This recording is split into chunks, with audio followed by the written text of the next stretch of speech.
Iran militarily significantly, and that's why we're seeing the attacks drop by over 90-95%. And I think, I could be wrong, that it's not intentional by Iran preparing for a war of attrition, but it's actually their capacity to strike has been severely hampered when it comes to missiles, not drones. Yeah. But I also think that Iran strategically is winning, because if they survive, they win. For a win for the US, they need to get rid of the regime, and I don't think they will succeed without boots on the ground. And I don't think Trump has the political leeway to send troops to Iran. So that's why I think that Iran, the regime, will win strategically but lose militarily. I'd love to get your thoughts on that. Yeah, I think I agree with you strategically. I have another take on the military side of it. The U.S. is lying, okay? Lying. How do we know that? So let's go back 8 months.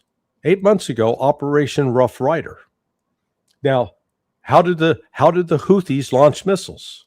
Oh, they had mobile missile launchers, just like Iran, except their territory was not as dense, not as mountainous, not as forested. How did we do there against destroying the Houthi missiles? Because we had the Predators up over. We had more of our aircraft flying over Yemen than we do in Iran right now. Wow. By far. Oh, yeah. If you look, the U.S. aircraft are staying largely outside. They're firing these missiles, the JASSMs and the JDAMs. They're firing from outside the western border of Iran, where it borders, because if you look at the depth of the strikes and chart them, they're all about 270 to 350 miles in. The range of those JDAMs, the AGM, the air-to-ground missile, is about 500 miles. So the planes aren't flying, and I guarantee you, whatever information they get about the location of a launcher in X point, it's still that missile's got to fly 10, 15 minutes for a mobile launcher that's moving. All we know is that the United States didn't have that capability 8 months ago. And now we're told that, oh, it's magical. We're destroying everything. Do you know we destroyed 60% of their launchers? How do we know how many launchers they had? Huh? I mean, what was their starting number? Because wouldn't Mossad have access to that information? They're so infiltrated within the IRGC? Absolutely not. Because the missiles are underground. The launchers are underground. Now, if the launchers and missiles were being produced at above ground locations, yeah, we've got overhead imagery, we got satellites, you can put analysts to work counting that stuff. I mean, it's pretty tedious work. And you also got some artificial intelligence you can apply to it.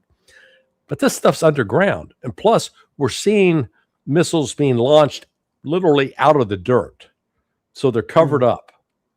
And so this claim that we're just destroying launchers, I think several of what we think we destroyed were decoys. And this is not the first time they put decoys out, not just Iran, but the Serbs were doing it back, good Lord, 28 years ago. So like I said, this happy talk about, oh, man, look at all the devastation we did. All I know, we've got historical record of example after example going back to the first Gulf War in 1990, followed by the second invasion of Iraq in 2003, where with the military, Pentagon makes all these wild claims about success. Like they claimed in, Ted Postal has rebutted this, that they claim that they used like 90% of the Patriots shot down were successful in engaging targets. And it turned out the statistics were exact 180 degrees opposite. But this is not new for the Pentagon. Go back to Vietnam. In Vietnam, because you get this bureaucratic pressure to be successful, to do what the president says, to show we're winning. And by God, man, we were killing so many Vietnamese and Viet Cong that the war is almost over. That was 1967. And the analyst, the director for the Southeast Division at CIA, a guy named George Allen, who he trained me as a new analyst. So I look fondly back at the man because he was a man of great courage and integrity. And he had an analyst working for him by the name of Sam Adams.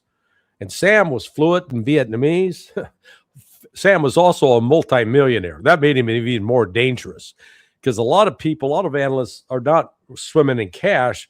And so they've always got to say, I got to be careful what I say so I don't get fired.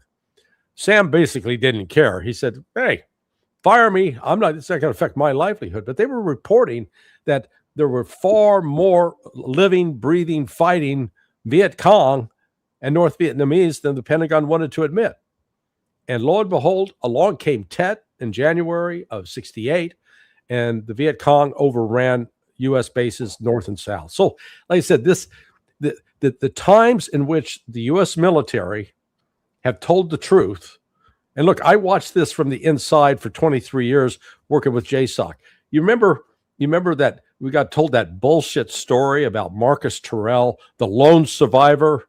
You know, they put these 4 Navy SEALs out and all this heroic struggle. It was a lie. The guy dropped his weapon, ran away. I mean, you know, but he was a coward. And, you know, doesn't want to hear that. But he, in that situation, instead of sticking with his buddies and fighting like he was supposed to, he ran away. He survived. Good. I'm glad he survived.